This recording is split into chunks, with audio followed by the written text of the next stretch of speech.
Welcome back to Mysteries Channeled. Thank you for clicking on this video. Please, hey, stick around. Check out some of my other videos. See if you like them. If you like them, please subscribe. Hit that bell notification so you know when I have other ones pop up. Today's video, I was going to do that thing I've done before. It's called Who Am I? Who Am I always flops on my channel because there's no real way to market it. I'm trying to keep it a secret game so you can figure it out as you're watching the video, but I don't know how I'm going to do it, so I'm just going to get with it. I'm going to start it off like I am the person. You're supposed to guess who I am. I might just throw their damn name on there though, so who knows. Okay, back to business here, people. Back to business. I was born in September of 1930 in Hereford, Texas. Times were tough back then, you know what I mean? And it was no different for my family. We had to leave the great state of Texas and our ranch behind to start anew in New Mexico. Why? The Depression. We lost it all. Most people did. We ended up moving to a place called Artesia, New Mexico. Not very far from a place called Roswell. Maybe you've heard of it, maybe not. Artesia is the place I will call home. Always, it is my home. It's a place where I became a man, became an active Boy Scout. I learned all the lessons that you need to learn to survive in life. I became the second highest ranking person in the Boy Scouts. By the age of 13, I've learned how to fly. I'm a pilot. I joined a Masonic fraternity, and later in life, I will be inducted into their Hall of Fame for my accomplishments. After I graduate high school, I leave New Mexico to go and get my bachelor's degree at Carnegie Institute of Technology. And in 1952, I accomplished that goal. I then get married, I start a family, I do what we all do, you know what I mean? But I did a little something extra. I joined the Navy. I complete basic training in San Diego, and while I'm in the Navy, I decide I'm going to continue my education. I earned my second bachelor's degree in aeronautics. I also complete naval flight training, and in July of 1954 at Hutchinson, Kansas, I was designated as a naval aviator. I was later assigned to a patrol, Squadron 29. I flew land-based patrol planes and was deployed to Okinawa. And I just knew that if I was going to leave a mark on history, no breaks could be taken. The moment I accomplish something, I have to move on to the next. I have to have another project, I have to have another goal, and the only time I'm going to stop and take a break is to reflect on what I've accomplished and then transition into my next goal. Those breaks, they last about 6 minutes. So my next goal, I qualify as a research flight pilot and flew with the Air Development Squadron 5 until 1959. Then I decide, hell with it, let's go all the way. I received my doctorate of science in astronautics and aeronautics at MIT in 1964. Following the completion of my graduate studies, I serve as Chief Project Management Division of the Navy Field Office for Manned Orbiting Laboratory from 1964 to 1965. Then from 1965 to 1966, I attend the Air Force Aerospace Research Pilot School for certification as a test pilot. I graduate first in my class, because I do everything all the way. During this period, I serve as an instructor in advanced mathematics and navigation theory for astronaut candidates. In 1966, my dreams and goals culminate, and I am selected to join NASA's 5th Squadron Group. I'm assigned to the support crew of Apollo 9 and then as backup pilot to the lunar module for Apollo 10. In 1970, I'm awarded the Presidential Medal of Freedom by Richard Nixon for my part in helping with the crisis that occurred on the Apollo 13 mission. I was part of the operations team working on simulations of trying to get our crew back. And then it happens. It's my turn to go. On February 5th, 1971, I pilot the Apollo 14 lunar module. We land in the hilly Framuro Highlands of the moon. I am the 6th man to walk on the moon. We stayed on the moon for a total of 33 hours. God, I love that number. Probably my favorite. It's my favorite. We conduct experiments and collect samples. In fact, I snap a few pictures there too. Here's a picture of Shepard raising the flag. Maybe you've seen it. I'll tell you what though, the second I stepped on that moon, I changed. You see, you develop an instant global consciousness, a people orientation, an intense dissatisfaction with the state of the world, and a compulsion to do something about it.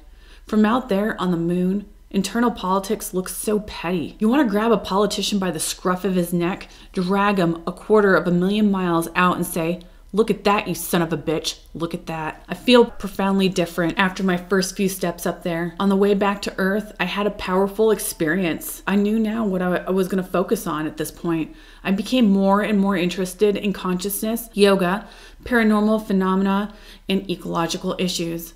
I retired from NASA and the US Navy in October of 1972. Immediately thereafter, I found Edgar D. Mitchell and Associates of Monterey, California, a commercial organization promoting ecologically pure products and services designed to alleviate planetary problems. And then a year later, I found the Institute of Noetic Sciences. And this institute will be my contribution to research on consciousness and the paranormal. I also have a few other branches, one in LA called the Mind Science Institute. And these ventures bring me to know the likes of some pretty interesting characters. Now, that damn woman with the pretty voice has claimed that my LA Institute was employed by the CIA as a surreptitious conduit for payments to Andrea Puharich and Uri Geller while Geller was being evaluated by the Stanford Research Institute International in 1972. I mean, that's preposterous, woman. Prove it. Prove it. What possible connection do you think I could have to those kinds of people?